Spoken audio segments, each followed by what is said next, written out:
This lady is What are you pouring doing? gas on Martin Luther King birth house. No, that's gasoline. A woman was caught on Auburn Avenue in Atlanta in front of Dr. Martin Luther King Jr.'s childhood home. She was about to burn the house down and would have been successful if it weren't for 4 out-of-towners, 2 retired NYPD officers, and 2 men from Utah. Who is this woman and what is her problem with MLK? I'm going to get into that along with details about the house and the legacy this woman was about to destroy. But first, take a second to make sure that you're subscribed to the channel and click the notification bell for all updates. Everyone watching right now, drop MLK below in the comments.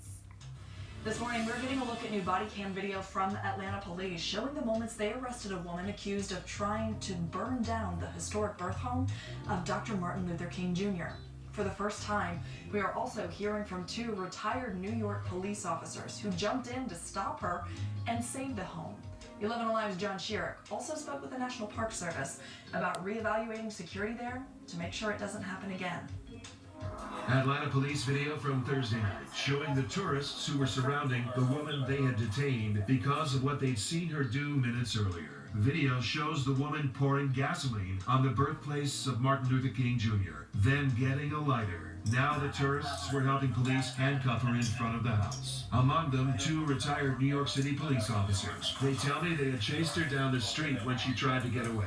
Kenny Dodson on the left and his brother Axel Dodson now back home in New York. And apprehended her, walked her back to the scene. Then later, they say, it hit them. Well, the significance of it, with the whole thing being that it's MLK's home, and for something like that to possibly happen to his home, to lose something like that, historical location, that's why it really hit us. The same for Zach Kemp, the tourist from Utah who recorded this video. When Kemp and his coworker realized what the woman was doing, they intervened to stop her, as Kemp told us Thursday night. She would have just gone up and started a fire. Now the superintendent of the Martin Luther King Jr. National Historical Park, Judy Forte, says everyone is evaluating how to increase security at the home and hoping they don't have to install a fence. But if we do have to put a level of protection, like some type of barricade around the home, we would certainly consider that as well. For now, Martin Luther King III, grateful beyond words to the tourists from Utah and from New York City for saving this national landmark. Personally, I want to say thank you. And it means so much to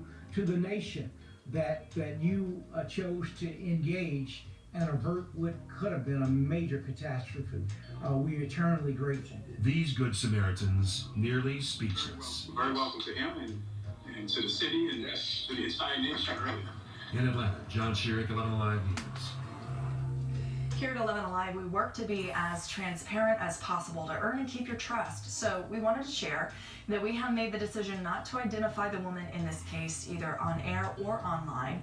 That decision was made as we await more information from police after the woman reportedly underwent an evaluation at Grady Detention, and also because the charges against this woman do not meet our criteria for identifying her. The news station in Atlanta, 11 Alive, decided that this woman shouldn't be identified. Now, out of all the crime that happens every day in Atlanta, a lot of the crime also by people who lost their minds, because half the stuff these folks are doing today is just bizarre. But since when did a criminal possibly having mental issues allow them to not be identified to the public? Almost every criminal can be diagnosed with some form of mental disorder if evaluated, from PTSD, anxiety, and depression to schizophrenia and bipolar. Oh yeah, and I can't forget their favorite one they like to call everybody these days on the internet. All the modern day men are supposedly narcissistic. NPD, narcissistic personality disorder, is also a mental health condition. So if you let social media tell it, almost everybody in the news is a mental health case because they all have some sort of disorder. So why is this one being treated differently? Yeah, the suspect is Anisha Henderson. She's 26 years old. I'll get into more details about her later. It's crazy how these situations are never linked back to these online misandries. It started out as a work trip to Atlanta, Georgia for Zach Kemp. We realized Martin Luther King's birthplace was there, and so we were, back and forth and said, well, let's go to Martin Luther King's birthplace. Turning into so much more in just a matter of minutes, shortly after 5:30 Thursday night. A woman came up behind me and went. There's a little sidewalk in front of the bushes to the left, and she was standing there and had this big 5-gallon gas can. This is video Kemp took from his phone, What are you doing? showing the woman pouring gasoline on the front porch of the historic home.